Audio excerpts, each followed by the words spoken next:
we have Red in Texas. Red is absolutely a name that I remember. You're live on the show. How's it going? Hi, how you guys doing? Doing good. Thank you for calling in. It has been a long time. It has. I wanted to call in last week, but I had to deal with some life stuff, unfortunately. But I'm here this week. Totally understood. Mm-hmm. Yeah, glad you made it. What did you want to talk about? So, kind of going off of the last discussion I had with you about paganism, I went to the community that you mentioned before. It's a really great pagan community. They're really accepting of all kinds of people, including atheopagan. But through the weeks I've been there, I've kind of been thinking, like, we kind of give the gods their own power, basically, because us as human, we created the gods, basically, inventing them, and we give them perceived power over us that they let influence our lives. So I kind of wanted to discuss a little bit about that. Okay. I am interested in finding out more about what you think of it, because using that language can be weird. And so, like, before I make assumptions, talk to me. What are your thoughts on it? I'm still kind of form out completely my thoughts on it, because I'm still, like, going through the atheopagan stuff. With my experiences, I think it's been really helpful having, because when I do the little pagan prayers, I write them down. It kind of feels like I'm writing to a friend when I do these prayers, and they're really, really just simple, casual conversations, basically to myself, but I'm writing it to as if I'm writing to another person, to a god, basically saying, hey, I'm having this trouble. I wish I had help with this.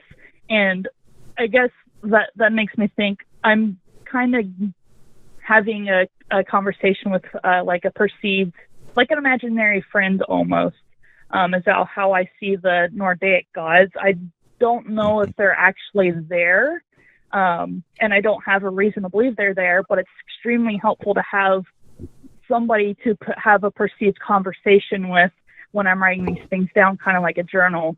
And I was thinking, like, I'm kind of giving them power over, kind of in an influenced way, over my life, because, like, I feel like I'm talking to a friend, even though I'm not getting an answer back.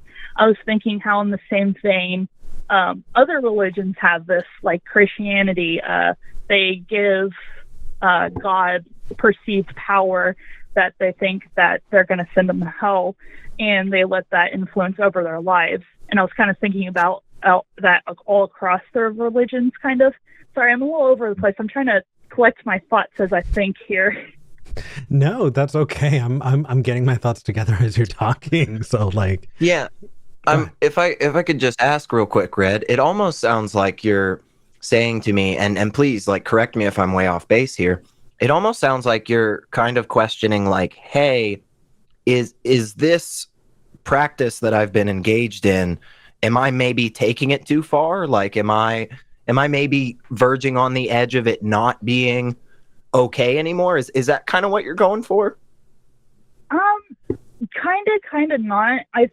I think it's healthy for me to be able to write out my thoughts and stuff. Yeah. To have it write out to what I kind of like what I said before. I kind of perceive these gods as being like kind of like imaginary friends that I talk to. And I've been having thoughts like, do I really get to call myself an atheist, or do I get to call myself a pagan? Sorry. Or am I fence sitting here? But I really I definitely don't think you need to worry so much about the label, right? Like, if you feel comfortable with the label atheopagan, and you feel like when somebody asks you, hey, Red, you know, what are you? What do you believe? And you go, well, I'm an atheopagan. And they go, well, gosh, I just don't know what the heck that is. If you feel comfortable in terms of being able to describe that to people, right? Not even defend it, because that's silly. You don't need to defend, you don't need to defend who you are or what you think, right? To anybody, right? But if you feel comfortable with that term, and you feel comfortable being able to explain to people what that means, and at least a basic concept, I say take the label. Hell yeah. Like, I love the label theological non-cognitivist, but I don't always say that right away to people, because it involves a bit of unpacking there as to what the heck I mean, right? But like, I also don't feel bad with taking the label atheist, because I kind of am both. They are kind of similar, If somebody wants to say, hey, you're not actually an atheist, man, you're an agnostic, it's like, I don't care, whatever, you call me whatever you want, man. Do we understand at least my position, right? And so, if you want to take the label atheist, and somebody says, hey, what does that mean to you? And you go, well, I don't really believe any of the big gods, like the Shiva and the Allah thing. I don't think those are real, but I'm not super positive on maybe some of these others, I do these rituals and yada, yada, and they really help me and so forth. Fuck yeah, you're an atheist. Like, you don't have to fight harder for it. Like, absolutely. You take that label that makes you feel comfortable. Yes. Okay. I don't know. I don't know how much how much I can add to that. Just like addressing the example that you gave, being able to externalize your issues so that you can see it from an outside point of view can be an incredibly useful tool. When you talk about giving power to a thing,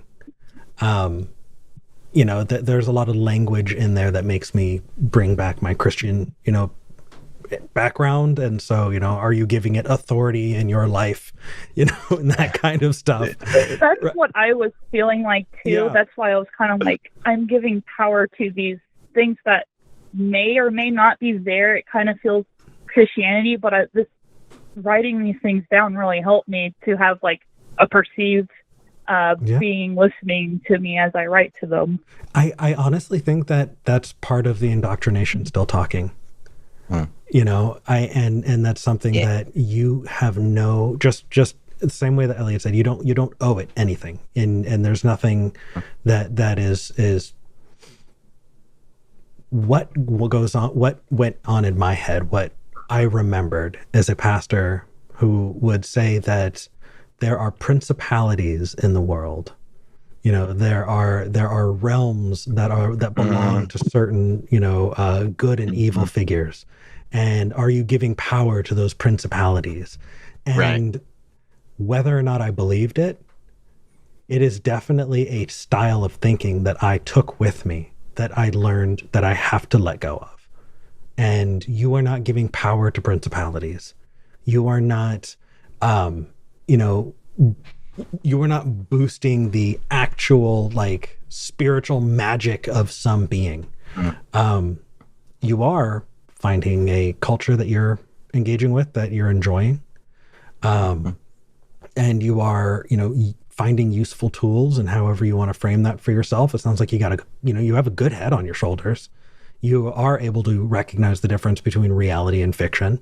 And you have been working on your epistemic grounding such that if something does come along and make you feel weird, you address it. You don't just suppress it. And that is a huge piece of indoctrination that it sounds like you've absolutely kicked ass in finding your way out of that. And just keep that, be proud of that tool as well. And just moving forward, listen to your gut. If something feels weird, explore it. Don't repress it, and apply that framework, those epistemic tools that you've worked so hard to build as you go along. And then where you go from there, what brings you joy, that kind of feels like the theme of the episode, right? Between this and the last caller, is if it brings you joy,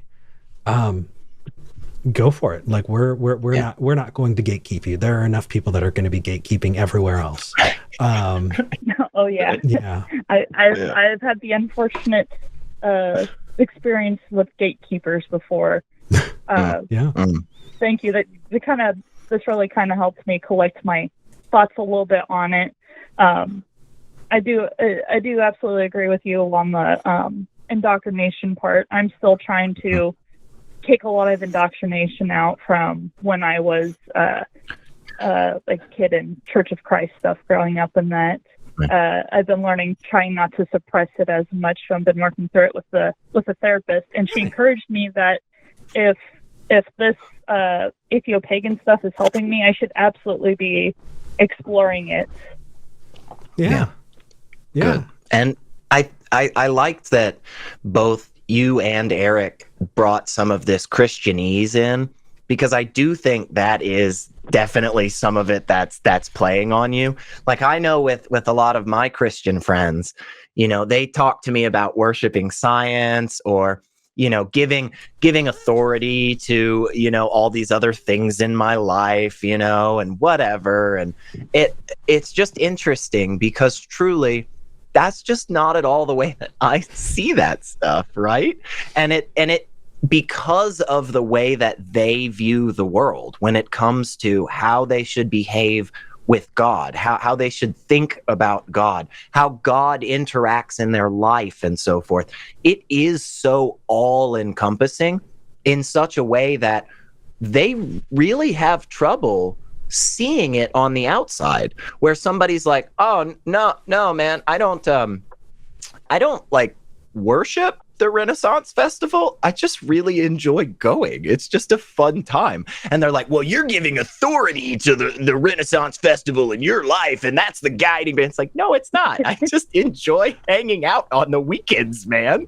Like, I don't give it that much, power over my life. But for a lot of the religious people, that's the only way they can see it, because again, that's the way they were trained to see stuff, because that's what God supposedly is, right? So yeah, we're all working through the years and years worth of getting pounded into our heads all this nonsense, and absolutely don't worry if it takes long time. So I have to wonder how much of it is satanic panic. Oh yeah, well, it's that festered in, and it got its way into the weirdest little nooks and crannies of our psychology as a society. And now, yeah, absolutely, every so often I just hear somebody talk about blah blah evil and the devil and whatever, and it's like, man, I just don't think these things are real entities. I just think they're descriptions. Good and evil is a label we place on something. It's not like evil just is some magical force existing in the world, but some people disagree with me on that. So, whatever. I also think good and evil is, people think black and white with that. I think there's a lot of gray areas, but that's a totally different conversation that might be a topic of another day I might call in about. Yeah. But yeah, I mostly see like the Norse gods, like I said, imaginary friends, or like some of them are gods of things like Finir. He is the god of I wouldn't say like revenge, but like in war, he broke his chains, and to me that means something to me symbolically. So I take the gods that I connect with symbolically, and I just kind of like pretend to have conversations with them. Even if I think they're not there or not.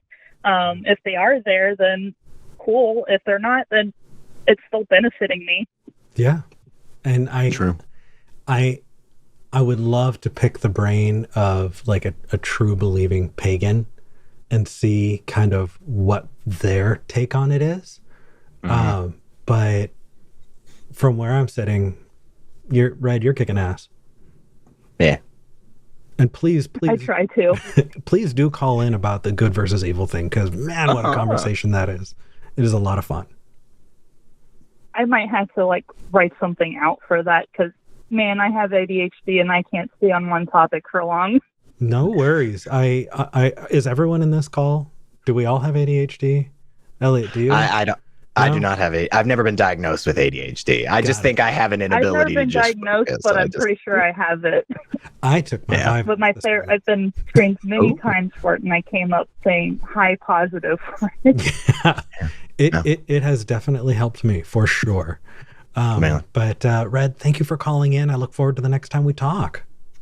Yeah, I love these conversations with you. Thank you for having me. Thank you. Bye. Have a good day. You too. So just real quick, because I thought this was a thing, and I wanted to find it, so I double checked and looked it up, just because at the end there, Red was talking about different gods and like their control and like what they do, and that has always been one of my favorite things about religions, where it's like, we have a god that just takes care of the goats, you know, or we've got a saint that only cares about oak trees, you know. So my favorite of all the saints ever is Saint Bibiana, because Saint Bibiana is the patron saint of headaches and hangovers. So next time you wake up in the morning, folks, and you're feeling a little sluggish, give a quick shout out to Saint Bibiana. Oh, that's funny.